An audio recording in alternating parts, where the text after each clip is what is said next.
सच में? ऐसा कहते हुए सिमरन के आईब्रोज तुरंत बड़े ही मनोरंजक तरीके से ऊपर हो गई। और ऐसा तब हुआ जब उसने शिफाली की रिपोर्ट सुनी। वो रिपोर्ट मिस्टर और मिसेस कपूर के बारे में थी। पहले वो सोचती थी कि मिस्टर कपूर को अपनी वाइफ को प्रताड़ित करने के लिए कुछ समय लगेगा और इसके बाद वो सिमरन के पास आएंगे। कुछ सोचते हुए वो आगे कहने लगी, एक खूनी मुझे ये दिखाना चाहता है कि वो अपनी खुद की ही वाइफ को किस तरह मिसट्रीट करता है। क्या ये दुनिया की सबसे वाहियात बात नहीं है? मिस्टर कपूर अब सिमरन के बच्चे को मारने के प्राइमरी सस्पेक्ट बन चुके थे। तो क्या ये आदमी ये सोचता है कि वो इतना सब कुछ करने के बाद भी सिमरन के साथ अच्छे टर्म्स मेंटेन कर पाएगा? इसी वजह से उन्हें उस फिल्म में इतना अच्छा रोल मिल गया और वो फिल्म अगले साल तक थिएटर में लगने भी वाली है। शिफाली ने अपनी बात को कंटिन्यू करते हुए कहा, जो इकलौती चीज मुझे इस समय उत्सुक कर रही है वो ये है कि मिसेस कपूर ने कभी भी हेमंत की हेल्प के लिए क्यों नहीं पूछा। क्या हम अभी भी रिद्धिमा और मिसेस कपूर के रिश्ते के बारे में कुछ चीज मिस कर रहे हैं? सिमरन ने पूछा। अब पिछली बार वो रिद्धिमा से मिलने गई थी, उस बात को 3 हफ्ते गुजर चुके हैं, शिफाली ने जवाब दिया। बड़ी अजीब बात है। सिमरन ने ऐसा कहते हुए अपने सामने रखे हुए पेपर की गड्डी को देखा और कहने लगी, ठीक है, मुझे लगता है अभी हमें पीछे बैठकर सिर्फ ऑब्जर्व करना चाहिए। इस समय मैं चाहती हूँ कि तुम मेरे लिए मिस्टर विजय की रिपोर्ट लेकर आओ। सितंबर ऑलमोस्ट खत्म ही होने वाला है। मैं चाहती हूँ कि हार्मनी आयल की सारी चीजों को इस क्वार्टर के एंड तक फाइनल कर दूं। मिस्टर हसमुख और मिस्टर रोशन के साथ मेरी एक और मीटिंग अरेंज करवा दो। मैं चाहती हूँ कि तुम मुझे मिस्टर यूनान के बारे में और उनके कोऑपरेशन के बारे में अपडेट करती रहो, खासकर उनकी बिडिंग के बारे में। ठीक है मैम, शिफाली ने अपना सर हिलाते हुए कहा। इसके बाद वो आगे कहने लगी, एक बात और, ये रहा मिस्टर वर्मा के ट्रैवलिंग का स्केड्यूल और इसमें इस साल के अंत तक की सारी डिटेल भी दी हुई है। रूपाली ने मुझसे कहा था कि आप इसे एक बार चेक कर लें ताकि अगर आप दोनों सेम डेट पर ट्रैवल कर रहे हो तो एक साथ ट्रैवल कर सके। और ऐसा इसलिए क्योंकि वर्मा इंडस्ट्रीज और गिल ग्रुप ऑफ इंडस्ट्रीज की ब्रांच SUS में भी है। उसने ये भी मेंशन किया था कि मिस्टर वर्मा सिंगापुर और स्पेन के अलावा बाकी जगह भी जाने वाले हैं और ऐसा इसलिए है ताकि वो आपकी मदद कर सके हार्मनी आयल की ब्रांचेस को वहां पर सेट करने के लिए। मुझे लगता है वो बहुत ज्यादा बोर हो रहा है। ऐसा कहते हुए सिमरन ने तुरंत उस टैबलेट को अपने हाथ में ले लिया। एक नजर में वो सिर्फ और सिर्फ वो डेट और जगह के नाम देख पा रही थी जहां पर शशांक का जाना स्केड्यूल था। उसमें उन लोगों के नाम भी लिखे हुए थे जिनसे वो आगे मिलने वाला था। लॉयन ग्रुप, सिमरन ने बड़ी तेज आवाज में कहा। इसके बाद वो आगे कहने लगी, आखिर एक हॉस्पिटल और एक कंपनी उसके साथ बार बार मीटिंग करने के लिए फोर्स क्यों करेंगे? आह, मैंने ऑलरेडी रूपाली से इस बारे में बात की है। मैंने उससे इस बारे में पूछा है। उसने कहा है कि मिस्टर वर्मा उन लोगों के साथ लास्ट मोमेंट पर मीटिंग कैंसिल करते रहते हैं। इस कंपनी के CEO ने मिस्टर वर्मा के मेन ऑफिस में आने के लिए इनविटेशन भी मांगा था, लेकिन शिफाली ने कहा। सिमरन ने अपनी आईब्रो उठाकर शिफाली की तरफ घूर कर देखा और पूछने लगी, क्या? मिस्टर शशांक हमेशा उनसे मिलने के लिए मना करते रहते हैं क्योंकि उन्होंने कहा है कि वो अब और पार्टनरशिप स्कोर कमेंट नहीं कर सकते हैं क्योंकि अभी भी वो ऑलरेडी अपना हनीमून फेज एंजॉय कर रहे हैं। शिफाली ने जवाब दिया। उसका जवाब सुनकर सिमरन के ऑफिस में एक जोरदार ठहाके की आवाज सुनाई देने लगी। बेशर्म, ऐसा कहते हुए सिमरन ने अपना सर हिलाया। आखिर ऐसा कौन सा बिजनेसमैन होता है जो सिर्फ शादी करने पर इस तरह की दलीलें देता फिरे? ये पहली बार था जब सिमरन ने इस तरह की कोई बात सुनी थी। यही सेम बात रूपाली ने भी कही थी, मगर मिस्टर शशांक ने कहा कि वो आपके साथ और ज्यादा टाइम स्पेंड करना चाहते हैं। शिफाली ने जवाब दिया, आखिर किस तरह का कंपनी का बॉस इस तरह की अपॉर्चुनिटी को सिर्फ यूं ही जाने देगा क्योंकि उसे अपनी पत्नी के साथ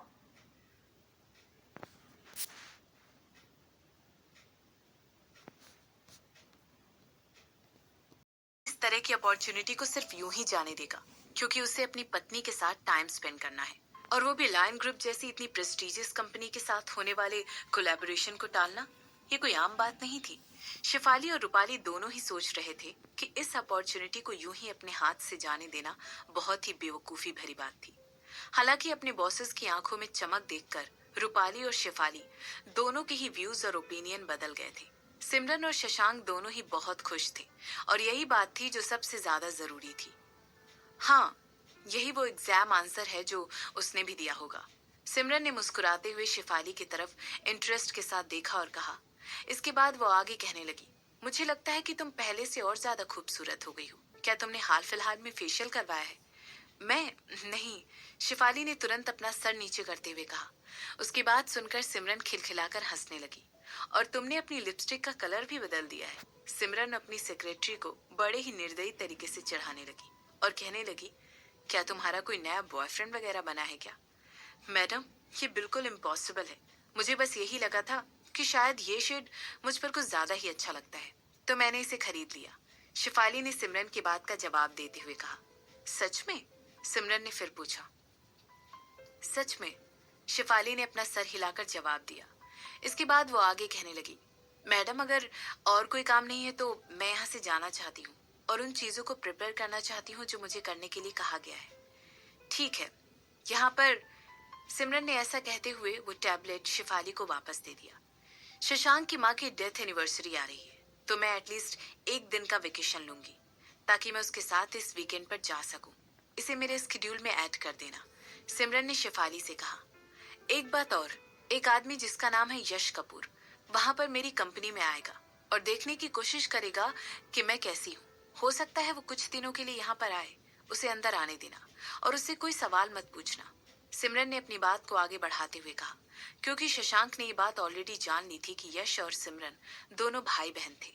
इसीलिए इस बात का अंदाजा लगाया कि वो आदमी एक बार आकर सिमरन से मिलने की कोशिश जरूर करेगा। बिल्कुल ठीक था। मैडम, इस बात से मुझे एक बात याद आई। मिस्टर कपूर की पर्सनल फाइल ऑलरेडी ईमेल कर दी गई थी। मैंने आज सुबह ही उसे फॉरवर्ड किया है। मिस्टर मल्होत्रा की सेक्रेटरी ने मुझे आज सुबह ही उसे भेजा था।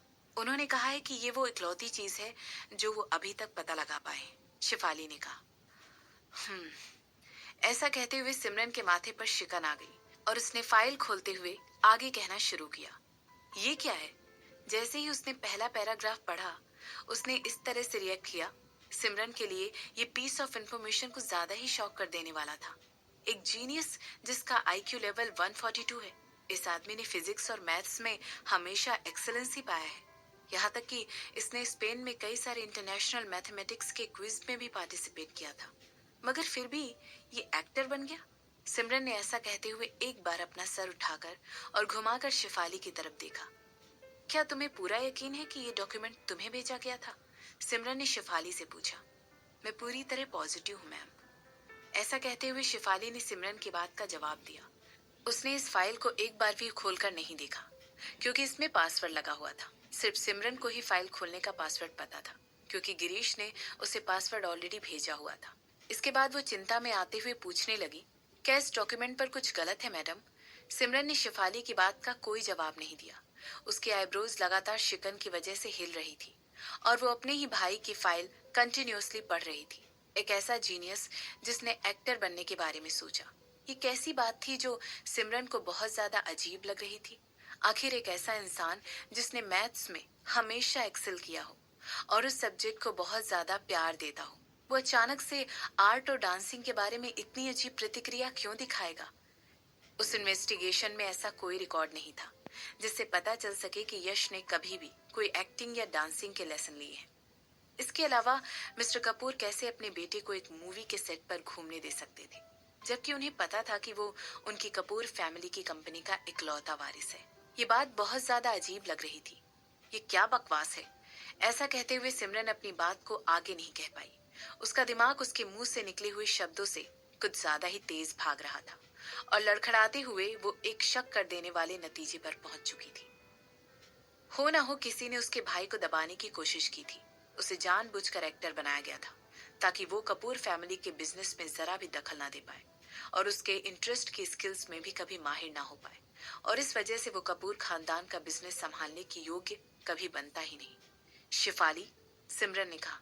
यस मैडम, शिफाली ने जवाब दिया। स्पेन जाने के लिए मेरी ट्रिप एक हफ्ते और पहले की सेट कर दो। अक्टूबर के लास्ट वीक में मैं वहां पर जाऊंगी, सिमरन ने कहा।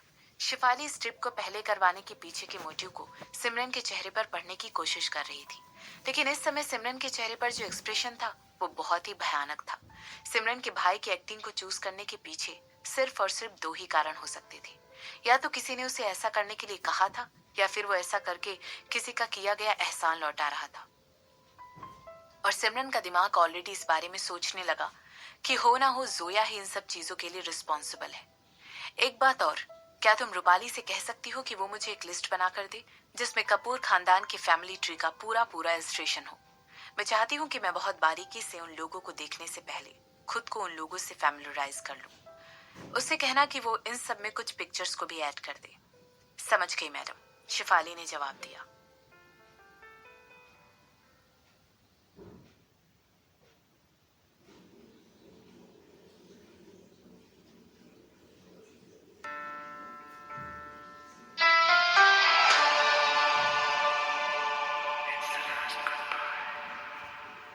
जहां सिमरन एक तरफ अपने ऑफिस में बैठकर अपनी अगली मीटिंग के बारे में सोच रही थी, यश भी कहीं पर बैठकर अपनी आईब्रोज सिकोड़ रहा था और फोन पर एक आदमी की आवाज सुन रहा था।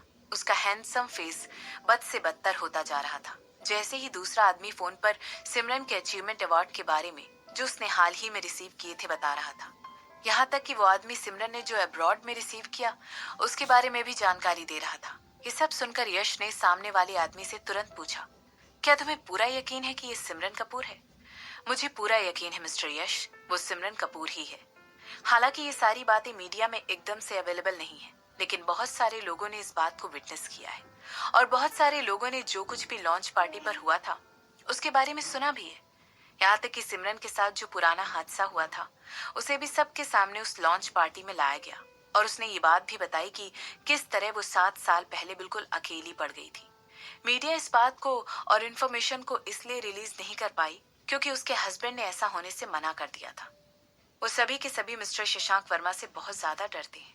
जैसे ही सामने वाले इंसान ने यश को ये सारी बातें बताई, उसकी बातें सुनकर यश बिल्कुल चुप हो गया और उसके मुंह से अचानक एक आवाज निकली, और मेरे पिता को इन सब के बारे में कैसे नहीं पता है? तो क्या इसका मतलब है कि उन्हें मेरी माँ की रियल लाइफ के बारे में कुछ भी पता नहीं है? यश ने पूछा। आखिर किस तरह का आदमी ऐसी औरतों के साथ प्यार में पड़ता जिसके बैकग्राउंड के बारे में या जिन लोगों के बारे में उसे कभी पता ही नहीं चलता? यश को ये बात हजम करने में थोड़ी सी मुश्किल हो रही थी। उसे इस इंफॉर्मेशन पर यकीन ही नहीं हो रहा था। मास्टर इस बारे में बहुत ज्यादा इन्वेस्टिगेशन नहीं कर पाए थे। अपने माता पिता के सामने हमारे मास्टर बिल्कुल पावरलेस थे, उस आदमी ने कहा। पावरलेस? यश ने तुरंत खींचते हुए कहा। इसके बाद वो आगे कहने लगा, पिताजी को इन सब के बारे में कुछ मत बताना। मैं नहीं चाहता हूँ कि और लोगों को, खासकर उस औरत को, हमारी इन्वेस्टिगेशन के बारे में पता चले कि मुझे उसके बारे में सब कुछ पता चल चुका है। उसके खबरी हर तरफ फैले हुए हैं, इसीलिए तुम्हें अपने शब्दों को लेकर और ज्यादा सतर्क रहना पड़ेगा। मैडम ऑलरेडी आपके बारे में पूछ रही हैं, लाइन पर दूसरे आदमी ने कहा। मैंने उन्हें ऑलरेडी ये कहकर चकमा दे दिया है कि आप अपने अब्रॉड वाले एक्टिंग स्कूल के साथ थोड़े से बिजी चल रहे हैं।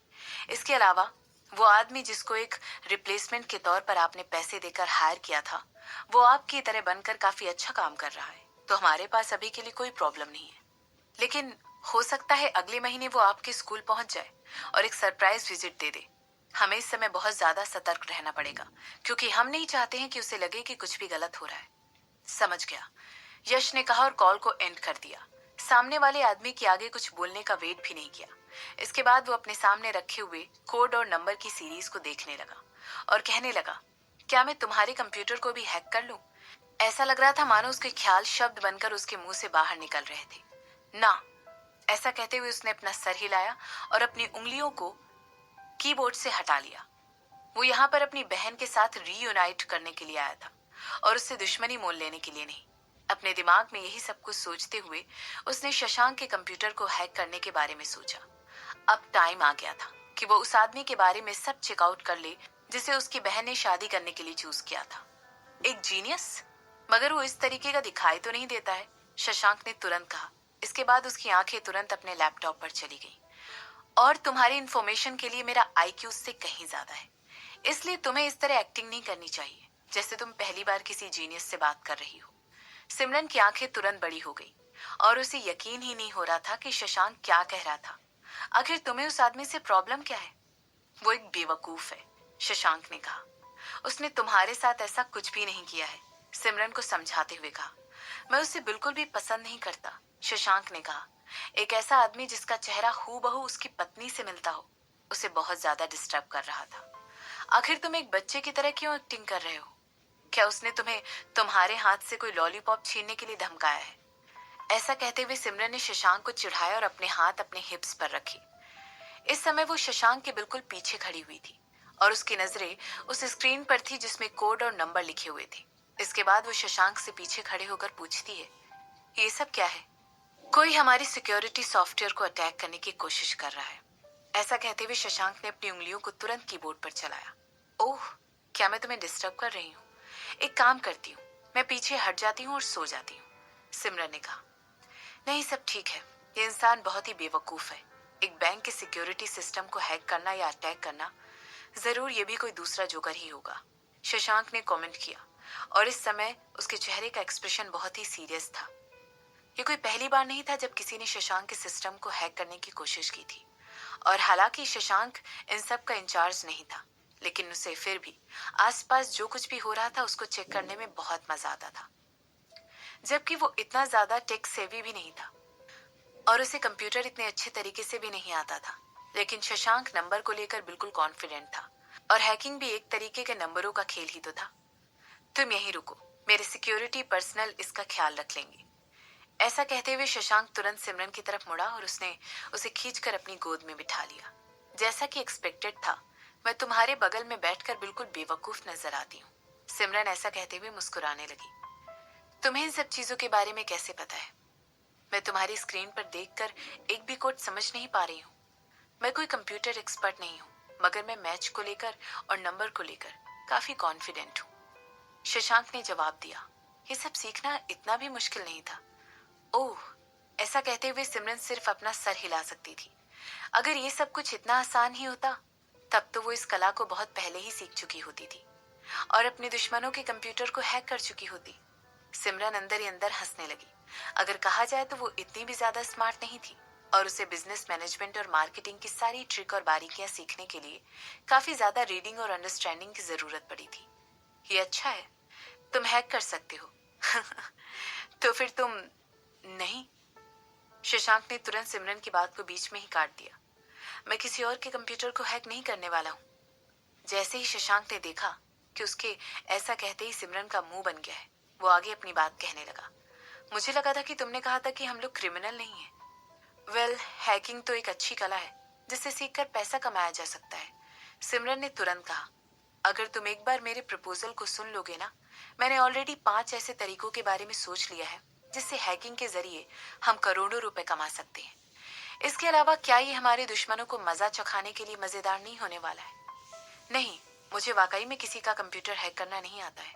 मुझे बस कुछ कोड लिखने आते हैं और मैंने इससे पहले कभी भी हैकिंग ट्राई भी नहीं किया है, शशांक ने तुरंत सच सिमरन को बता दिया। क्या सच में? सिमरन ने तुरंत अपनी एक आईब्रो उठाते हुए पूछा। हाँ, और अब ऑलरेडी बहुत लेट हो चुका है, चलो चलते हैं और सोते हैं। ऐसा कहते हुए शशांक मुस्कुराया और सिमरन को गोद में उठाकर ऑफिस के बाहर ले जाने लगा। लेकिन मुझे अभी नींद नहीं आ रही है, ऐसा कहते हुए सिमरन ने तुरंत शशांक की तरफ देखा। इस समय उसकी आंखों में शरारत भरी हुई थी और वो कहने लगी, मैं इतनी भी ज्यादा थकी हुई नहीं हूँ। तो ठीक है, मैं तुम्हें थका देता हूँ। ऐसा कहते हुए शशांक खिलखिलाकर हंसने लगा और सिमरन के गालों पर किस करने लगा। तुम टॉपिक चेंज करने में बहुत ही अच्छे हो मिस्टर वर्मा। मैं अपने जुड़वा भाई के बारे में बात कर रही थी और तुम ऑलरेडी नॉटी चीजों के बारे में बात करने लगे, सिमरन ने कहा। कौन सी नॉटी चीजें? मैं तो एक्सरसाइज के बारे में बात कर रहा था। मैं तुम्हारी एक्सरसाइज करने में पूरी मदद करूंगा। ऐसा कहते हुए शशांक जोर का ठहाका मारकर हंसने लगा और उसने देखा कि उसके रिस्पॉन्स में सिमरन के लिप्स पूरी तरह सिल गए थे। ठीक है, मैं रुक जाता हूँ। तो तुम्हारे भाई के बारे में क्या? अगर वो इतना स्मार्ट है तो फिर उसे तुम्हारा बिल्कुल अपोजिट होना चाहिए। आखिर जुड़वा तो इसी तरह होते हैं, दोनों में से एक ही दूसरे वाले से ज्यादा स्मार्ट होता है। मुझे बेवकूफ कहना बंद करो। ऐसा कहते हुए सिमरन ऐसे शशांक को एक धीरे से उसके कंधों पर थप्पड़ मारा और आगे कहने लगी, मैं बेवकूफ नहीं हूँ, समझे ना? हाँ हाँ, मेरी वाइफ बहुत ही स्मार्ट है, बिल्कुल एक जीनियस की तरह, वरना वो मुझ जैसे आदमी से कैसे शादी करती। शशांक का इतना कहना ही था कि वो दोनों साथ में जोर का ठहाका मारकर हंसने लगे और उनके अपार्टमेंट में एक बार फिर से एक लाइट सा माहौल क्रिएट हो गया। शशांक ने तुरंत सिमरन को बेड पर लिटाया और उसके माथे पर किस करने लगा। अब मिस्टर वर्मा, हम लोग आपके कंप्यूटर को हैक करने की एबिलिटी के बारे में क्यों नहीं बात करते हैं? ऐसा कहते हुए सिमरन अपने सामने खड़े हुए इंसान को देखकर मुस्कुराने लगी। मैंने ऑलरेडी तुमसे बताया ना, मेरे पास ऐसा करने की कोई भी कला नहीं है, शशांक ने हंसते हुए कहा। मुझे तो तुम्हारी बातों में जरा भी विश्वास नहीं होता है। जरा इसके बारे में सोचो, हम अपने दुश्मनों के लिए कितनी ज्यादा मुसीबतें खड़ी कर सकते हैं और उसे सॉल्व करने के लिए उनसे बदले में करोड़ों रुपए मांग सकते हैं। हम उन्हें इसी तरह जलाते रहेंगे और उनका सर दुखाते रहेंगे। ये एक पंथ दो काज जैसा काम होगा। क्या ये आइडिया मेरे ब्रिलियंट दिमाग के द्वारा क्रिएट किया गया सबसे बेस्ट आइडिया नहीं है?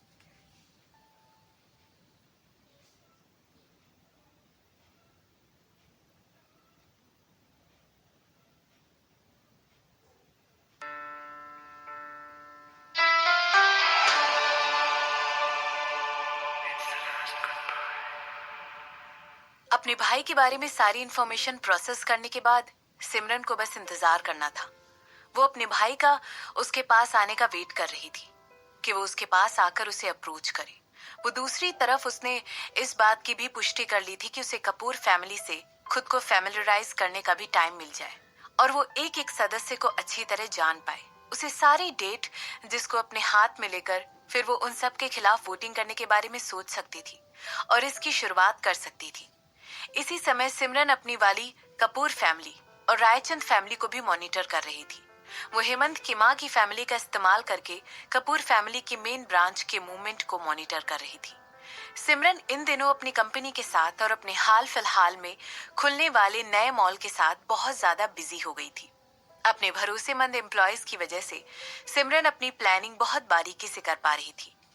हार्मनी आयल वो पहली प्रॉपर्टी होने वाली थी जो कि गिल ग्रुप ऑफ इंडस्ट्रीज ने उदयपुर में ली थी और सिमरन चाहती थी कि ये मॉल परफेक्ट से भी ज्यादा परफेक्ट होना चाहिए। ये रहा पिया टीम की तरफ का प्रपोजल। मैंने और लेडीज पर एक नजर डाली है।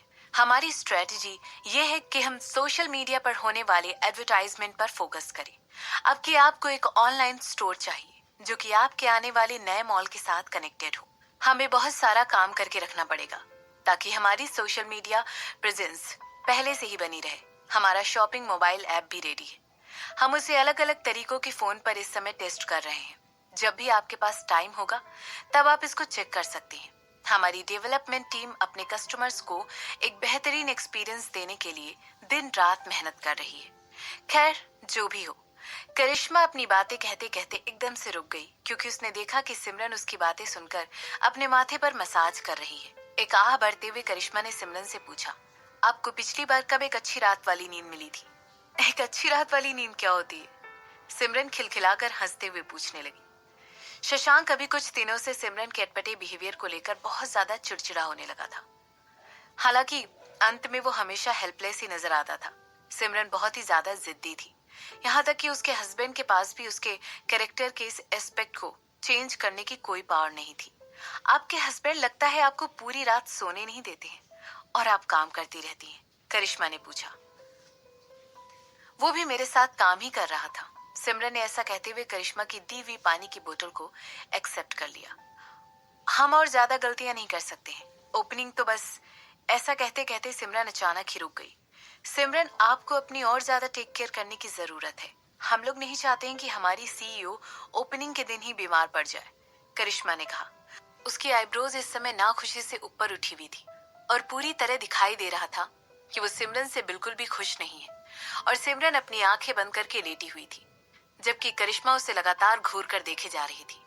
हमने ऑलरेडी बहुत सारे टाइप के ढीले एनकाउंटर कर लिए हैं जो कि इस एक्सीडेंट की वजह से हुए हैं। मैं नहीं चाहती हूँ कि एक बार फिर हमें अपनी ओपनिंग को एक्सटेंड करना पड़े। क्रिसमस हमारी फाइनल डेट होने वाली है। मैं हर चीज परफेक्ट करना चाहती हूँ। मैं नहीं चाहती हूँ कि अब एक और प्रॉब्लम भी हमारे साथ हो। मैं एक और प्रॉब्लम अफोर्ड नहीं कर सकती हूँ, सिमरन ने समझाते हुए कहा। उसके आसपास उसके दुश्मन घूम रहे थे और वो उसके एक गलती करने का वेट कर रहे थे। वो नहीं चाहती थी कि एक मिनट के लिए भी उसकी पलक झपके और उसके साथ कोई हादसा हो जाए। आपको नहीं लगता है कि आप अपने आप कुछ ज्यादा ही थक रही हैं और आप अपनी हद से कुछ ज्यादा ही आगे बढ़कर काम कर रही हैं? आप इतनी जल्दी में वैसे भी क्यों हैं? क्या ये कोई देश है जिसमें पहले कौन मरने वाला है ऐसा कुछ डिसाइड होने वाला है?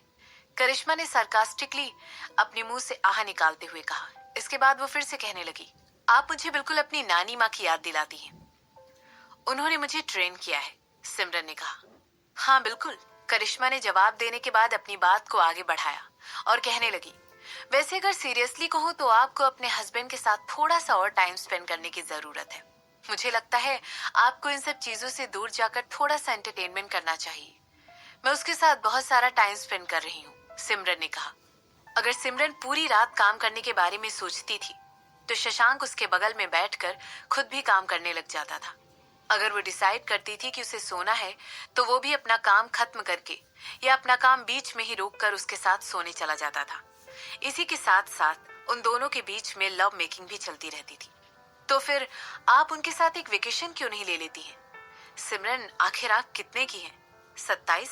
आपकी अभी अभी शादी हुई है और आप फिर से खुद को काम की कब्र में दबा रही हैं, करिश्मा ने कहा। मेरी डिफेंस में ये हमारी कंपनी का एक बहुत ही क्रूशियल पार्ट है। हमें उदयपुर में अपनी एक मजबूत पकड़ बनानी है और मैं ये सब कुछ इसी साल करना चाहती हूँ, सिमरन ने जवाब दिया। उसकी आंखें अभी भी बंद ही थी। वह एक्चुअली इस समय एक बहुत ही भारी सरदर्द से सफर कर रही थी।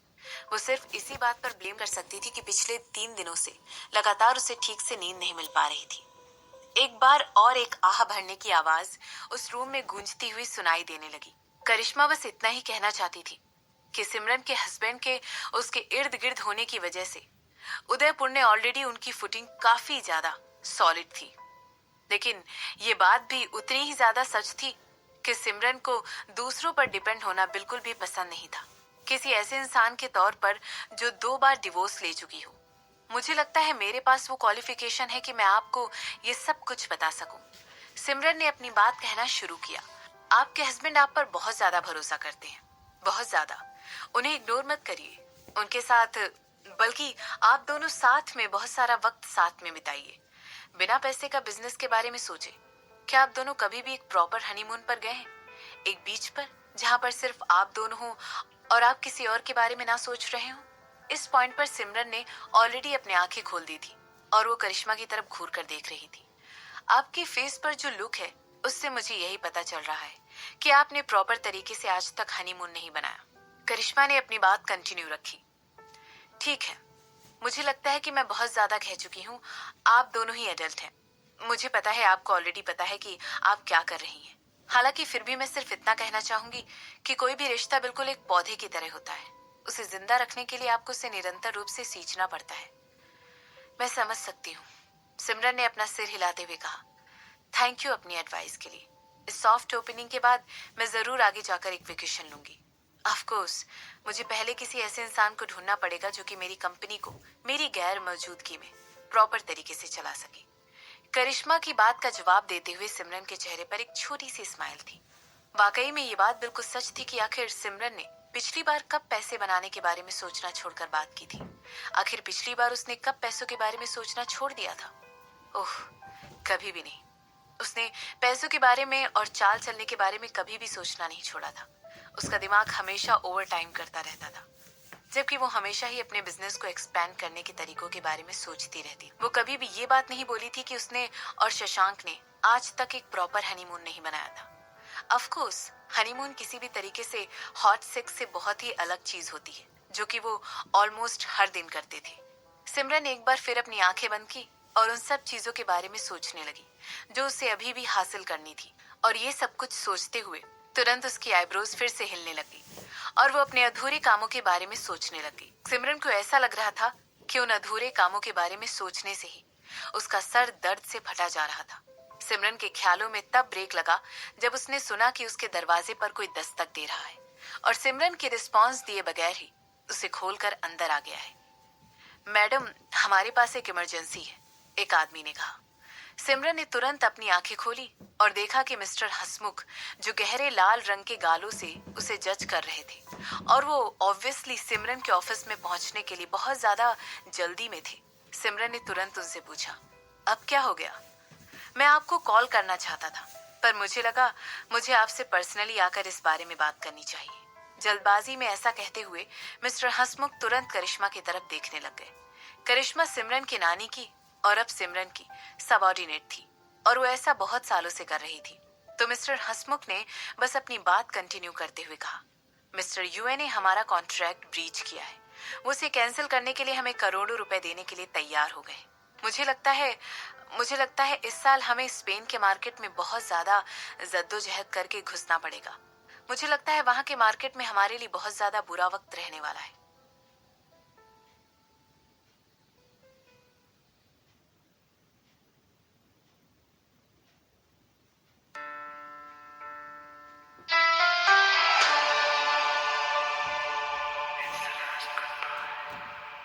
सरप्राइज